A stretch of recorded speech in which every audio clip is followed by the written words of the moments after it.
It starts with reality. With Watch Dogs, it always started with reality. It doesn't mean we cannot be imaginative or all of that, but in reality, hacking and people who break systems are pretty creative naturally. So we want to inspire ourselves from them.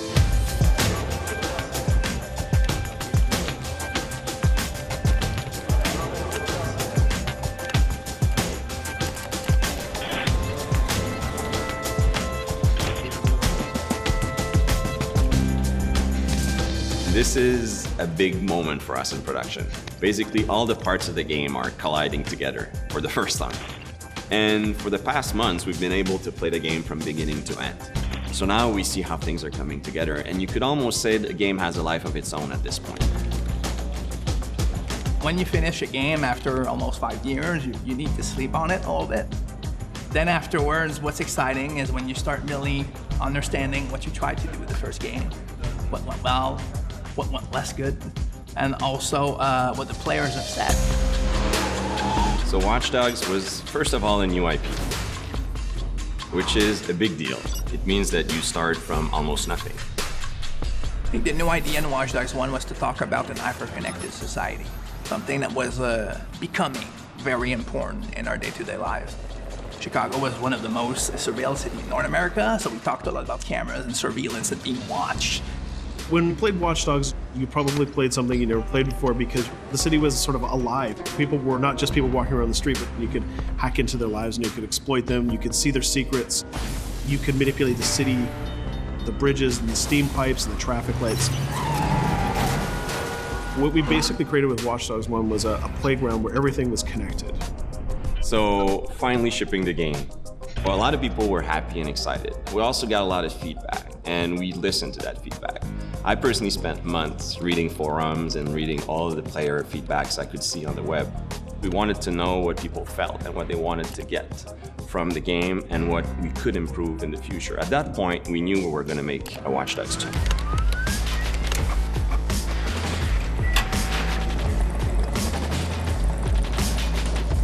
We felt like we really did a big milestone with the original Watch Dogs. But with Watch Dogs 2, we could really deliver on the fantasy of being a hacker. This time around, we're in San Francisco. For us, San Francisco struck the chord because it meant the very birth of the attitude of a hacker.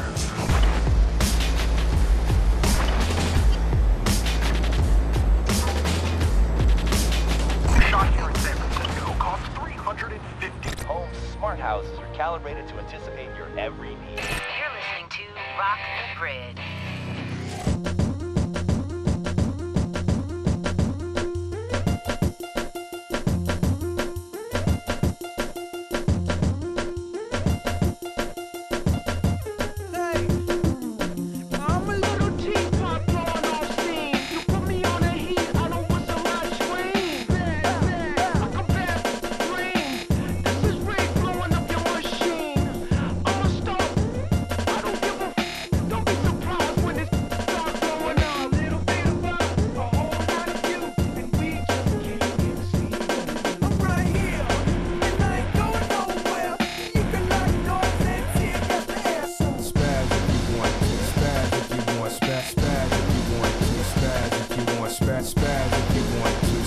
If you want to.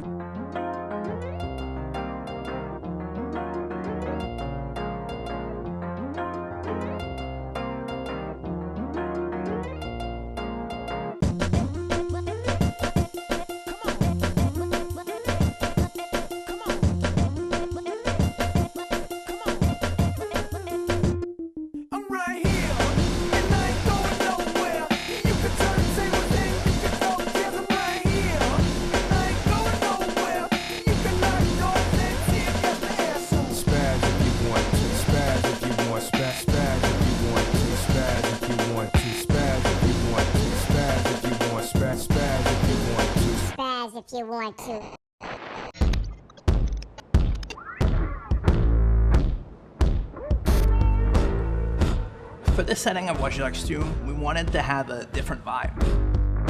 So our San Francisco keeps all the important parts of the Bay Area.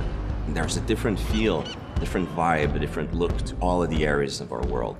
We wanted to kind of represent all these different areas and the different collections of people that live in these areas and what their lifestyles and their personalities are like. So we're building a game where basically it's almost a simulation. You're in that world, and if you stop moving and you look around, you feel the world is alive, right? This is the promise of what an open world game is. We broke the feeling that the world is centered on you, the player. So characters shouldn't only react to you, they should react to each other. You know, maybe people start fights. Maybe someone calls the cops on someone else than you. Maybe a dog barks after someone else and chases him down the street. You need to feel as if this city is alive, even if you do nothing. And then if you start doing things, if you start playing in the world, the city should react to what you're doing. It should feel normal. It should surprise you also in how it reacts. We were really interested in the city itself. It almost feels like the Wild West of technology. And how couldn't you set something in the Wild West of technology? It's a world that has a lot of potential for gameplay. I mean, if you're a hacker and you go in Silicon Valley and you have the head office of some of the biggest tech company in the world, what will you do? Can you hack into those places? What will you find? So it's a very intriguing setting for a hacker who's exploring the world. So as we're crafting this world, we're putting in it all of the factions that should be in it. So for example, we have various criminal groups trying to fight over the underground of the city. We also have corporations trying to make money and potentially even manipulate people and society. And we also have other groups of hackers trying to tap into the technology that has been set up in the city. Once again, CTOS, the smart city system that was in the first Watch Dogs, is installed in San Francisco, and various people are trying to tap into it to exercise control, power, or to try to make money. In creating a hero for Watch Dogs 2, we wanted somebody new, somebody that could embody the spirit of California and the spirit of San Francisco. But we needed somebody who was going to be really worthy of all the cool stuff that we wanted to do in the game. So, our hero in Watch Dogs 2 is Marcus Holloway. He's a young hacker, very brilliant in what he does because of the injustices that he's seen, both being from Oakland and also having been profiled the wrong way and being accused of a crime he actually didn't commit. That sort of made him go against the system.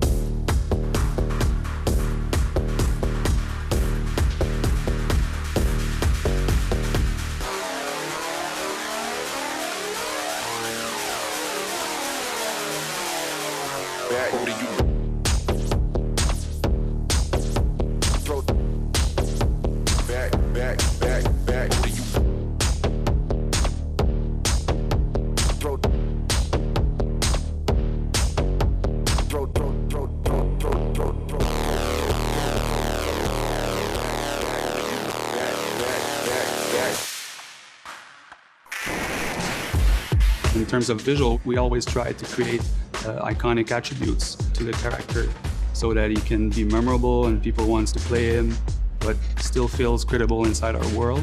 He's a perfect blend between somebody that's tech-savvy, that represents a little bit the internet culture, but also has that athletic and rebellious feeling to him. So we had to decide from the beginning what things were comparable between Aiden and Marcus and what things would be different. We focused on parkour. We wanted Marcus to be a lot better at parkour than Aiden. And we're not talking about just like climbing on things, but like being able to like flow and chain moves together. So he's a pretty good fighter, but he's got some interesting quirks too. He's a more expressive guy. We really tried hard to figure out what kind of melee weapon Marcus would have. We tried a whole bunch of things, and some things were pretty cool, and some things just didn't work at all. We did a lot of research, and we basically did what Marcus would have done. We went onto the internet, and we started watching videos and started reading websites and trying to figure out what kind of stuff we could make. Pretty much all the stuff that you probably shouldn't search at work. In the end, what we stumbled across was this idea of taking a billiard ball and attaching it to a paracord lanyard. And we took this and we handed this to the stunt team, and the first thing that we saw was it was fast. It was so fast, like we couldn't believe how fast they were swinging this around their body. And as soon as I saw this video, I'm like, this is crazy. We got it.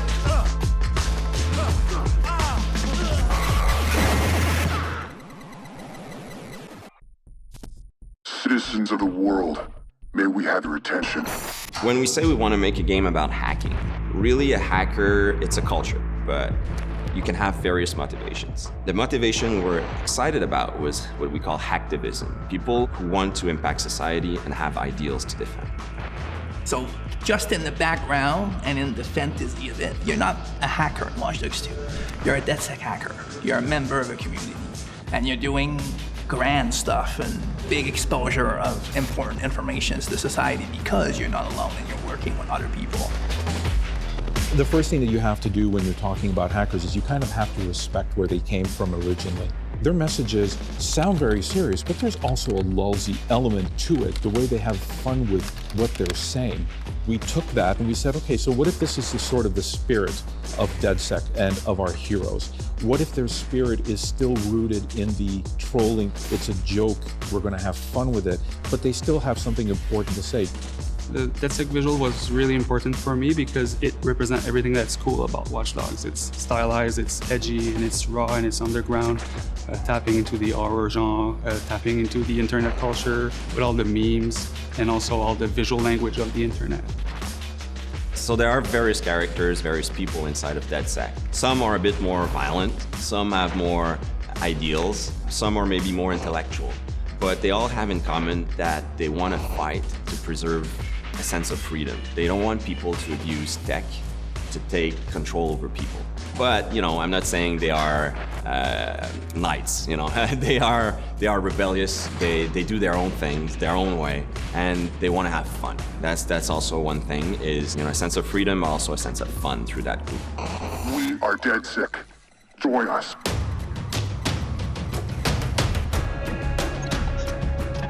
The new idea for hacking in Watch Dogs 2 is to let the player create his own solutions. We're adding a lot more depth to hacking. So you have a lot more control, a lot more flexibility in how you hack the world. So one big category of hacking in Watch Dogs 2 is the entire branch of pushing remote controls to its limit. One of the big things on Watch Dogs is hacking vehicles.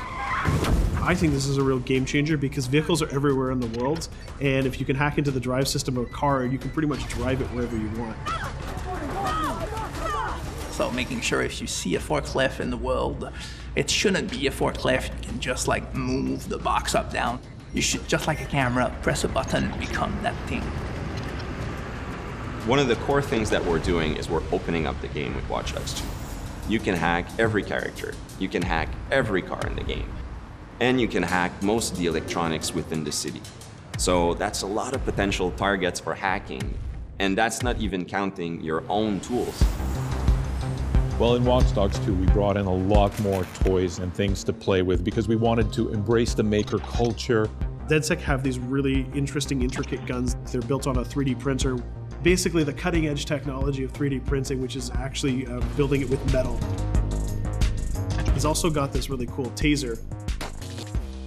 So if you want to play the game completely non-lethal and not actually kill anybody, you can totally do that. We're playing with a lot more crafted items and a lot more of little devices that you can use.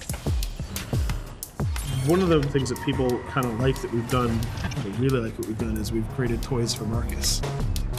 He has an RC jumper. It's got little wheels, and it's even got this little robotic arm that he can sort of deploy, and he can interact with things. He can unplug things and replug them and take out screws. It's a neat little toy. And then the other gadget he's got is this quadcopter.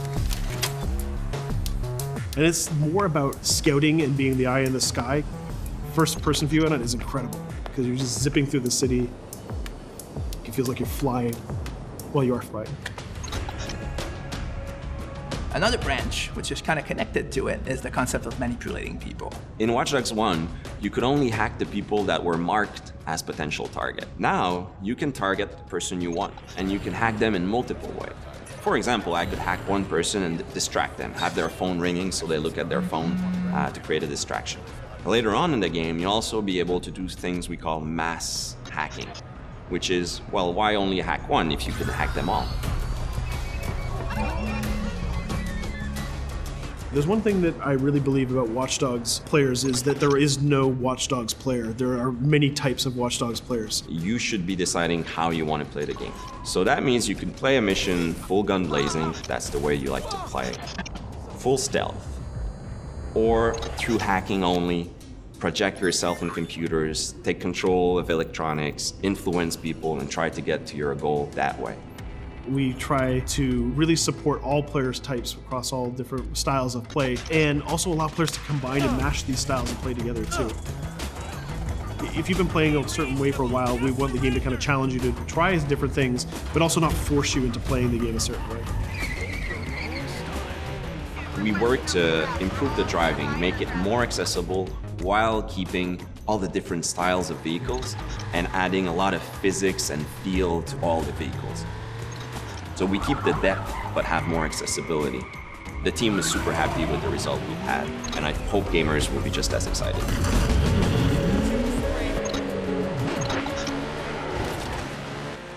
We are very excited by the potential of what we call seamless online. We start doing that in Watch Dogs 1, so we're expanding on that. We cross path with friends in the city. So you playing in single player and you're crossing path with another player who's also playing in single player. Both of you are members of DedSec, so you're friends, and you can just walk up to each other, you'll say hello, hit the button, and form a co-op team. And what we're going to be showing in the next couple of months is an example of how those things work together to create magical gameplay moments.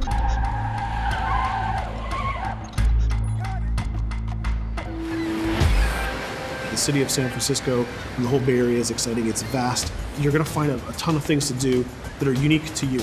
Basically build your own moments. You know, create a situation that you start laughing at and you say, wow, this happened, and you want to share it with friends. You don't want it just to be like a roller coaster or a theme park ride where I go through all the same beats as everybody else. You decide what you want to be spending your time doing. That can be multiplayer, that can be focusing on stories, that can be just exploring the world. Whichever activity you do, we're going to make sure you get rewarded to get you closer to the end game. That's kind of the promise we're making to gamers.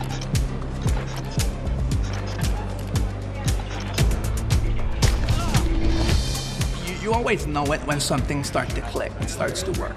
Everything changed. You stop seeing individual components, animations, or texture maps, or vehicles. You just start to see the experience as a whole. It changes on the floor. People get excited about it. This is it. It exists. We are always making the game with the player in mind. They have always been the driving force. When you come with a sequel that really earns its due, that really does a lot of new things, that has a lot of surprises, it's a great feeling. In the end, there's nothing more accurate than this. Looking at something, trying to understand it, solely for up with the system.